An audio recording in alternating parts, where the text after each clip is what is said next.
Hey guys, welcome to another episode of the Vinyl Den, your channel for record collecting by record collectors. I'm Nick. So today I'm doing another turntable review. This time I'm checking out this all acrylic turntable, the ICE1 from Audiokeeper.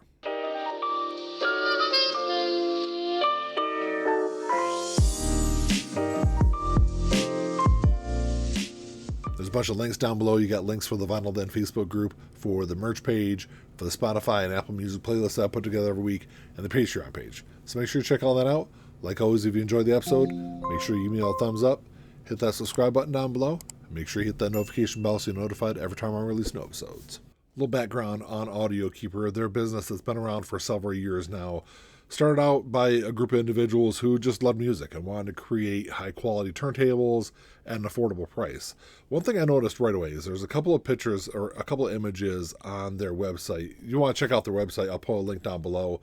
But there's a couple of images on there for Retro Life. So Retro Life is another turntable company. I've done a couple of reviews on the channel here. I love the two turntables that I reviewed. I thought they were really good products. I'm not sure why there's a branding change from Retro Life to Audiokeeper. Not really sure what the background is on there, but I'm still expecting this to be a really nice product. So just like with any of my other turntable reviews, I'm going to go ahead and unbox this thing, get it all set up, get it dialed in. I'll play a couple albums on it. Of course, because of copyright laws on YouTube, I can't actually play them on the channel here, but I'll go ahead and listen to them and give you my honest review of what I think of this turntable.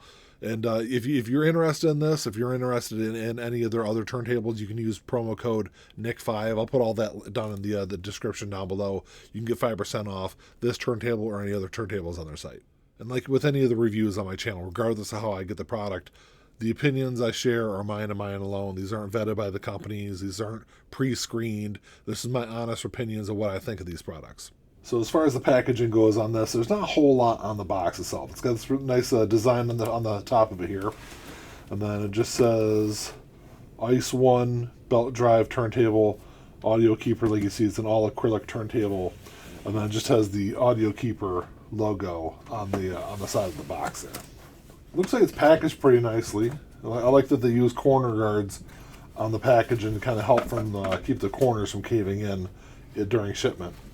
Looks like a pretty standard dust cover on here. There's a film on here I'll pull off of this real quick. So just like I said, just your standard dust cover here. There typically is like a logo or something in the middle of this one, but there's not. There's just kind of a groove where it would typically go right there. But so there's a dust cover for that. And then this is pretty interesting how they have this package. Now they have the styrofoam kind of built up here in the middle, and then here is all of your components. There's your power cord. There's your adjustable weight for the tone arm, and then all your wires here in the middle too. That's the one thing I can say is, because this is an all acrylic turntable, I wasn't really sure how they were going to package this to make sure it got here looking as good as it could. And I see that they did a good job. Like I said, this is fully packed with foam all the way around it. Like you see, it's packed really nice in this box here. And like always, make sure you look through all the packaging and make sure you get all the components out of the box before you go ahead and throw something away that you didn't intend to throw away. So here's the acrylic platter, and then a cork mat that comes with. Just a nice touch. I probably won't use a cork mat. I'll probably get like an acrylic mat to go on top of the acrylic platter. Alright, so now they got it fully unboxed. That's kind of, I like how you can see all the components through there. Obviously with an acrylic platter, there's not a whole lot to hide. And it does come with the Audio-Technica 3600L cartridge on there, which is, kind of your standard cartridge. You're going to get a good consistent sound out of that stylus. I'll say whenever you're looking at like lower end, or I shouldn't say lower end, like an entry level turntable or a mid-grade turntable, that's like the base that you want to go. Like if there's something, if you pick up a turntable and it's got one of those like red cartridges on there, you don't want to mess with it. It's not going to sound good. It can potentially cause damage to your records. Like the Audio-Technica 3600L is kind of like your entry level stylus. All right, so I'll show you the back of this turntable. Try not to get fingerprints all over it, but you got your ground connector here, your speaker jacks. This does have a built-in phono preamp, so you can turn that on and off there. You can plug your computer into this and digitize your records if you want to do that. And then it's got 33 and a third, 45 speed adjustment here. This does have an auto stop. I will say that I'll try to use the auto stop because I've seen some of these turntables where it says it's got an auto stop on there.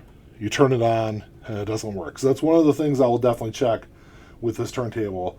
And then there's your power input there, and then your on-off switch. All right, so we'll start by putting the platter on here. The platter does have grooves on the side of it. So your belt is going to go from the spindle up here and around the platter. So we'll go ahead and put this one on. I always give it a bunch of spins on here, 10 or 15 times around, just to make sure there's no scraping. It's got a nice fluid motion to it. And now we'll go ahead and put that belt on. And the same thing, once the belt is on, I'll go ahead and give it a bunch of spins just to kind of make sure it properly seats itself, which it didn't that time. Let's see if it does that time. There we go. Looks like it's got a nice spin to it. So the tone arm itself looks like it's some kind of like brushed aluminum, but it doesn't have a really light feel to it. It feels like an appropriate weight for the tone arm. I have had turntables like this before.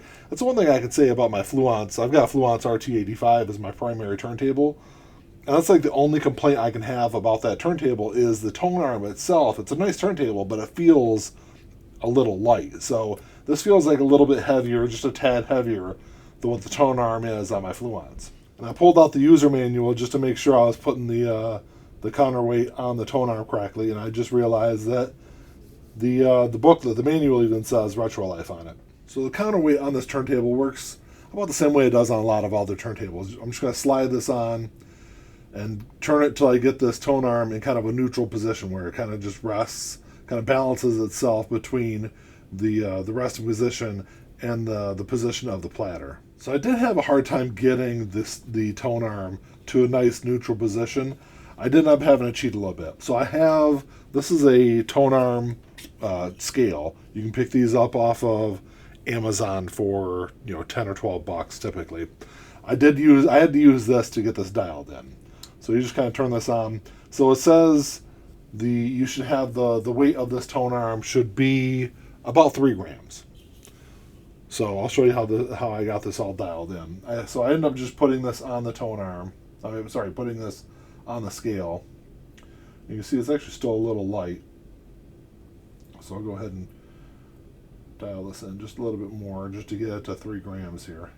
So there you go. So it's at 3 grams now. So that's a proper weight for this tone arm. So the issue I was having was to get this to a nice neutral position, the counterweight on the back of it was almost sliding completely off of the tone arm. So that's why I just stuck the counterweight on there and used my scale to get that really properly dialed in. But it's really important to get that downforce correct because that is the downforce, the weight of the tone arm on your record.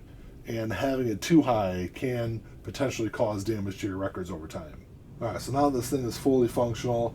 I'm going to use my RPM app on my phone. I know this isn't the most exact way to test speed, but I'm going to use this to test the speed of this turntable to see how consistent of a speed you get out of it.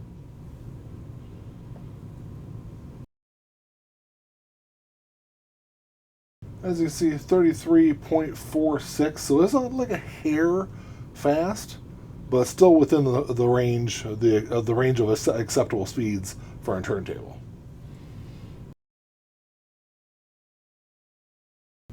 Do a second spin here.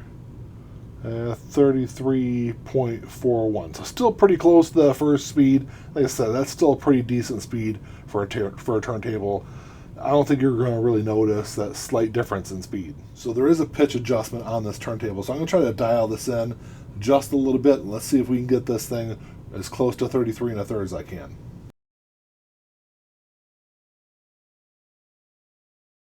All right, just a very slight adjustment on that knob. Look at that, perfect 33 1/3. All right, so now that we got the tone arm dialed in, we got the speed of this set up, I'm going to go ahead and put a couple of, I have to hook speakers up to it real quick, and then I'll test the sound quality and let you know what I think of this turntable. On a quick side note, I will say that if you did want to digitize your records, this does come with a cord if you to plug this into your computer.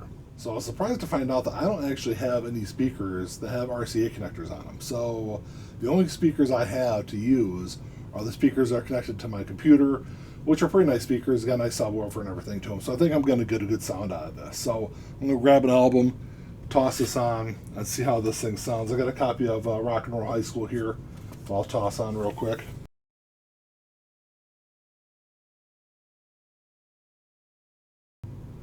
All right. So this thing sounds good. I think, of course, there's a lot of variables when it comes to a system like this. What kind of speakers you have play a big part in this. But I think overall, I think you're going to get a good sound quality out of this turntable. So as you can see, this turntable is pretty easy to put together. The only issue I had was just with that tone arm, getting that tone arm perfectly balanced.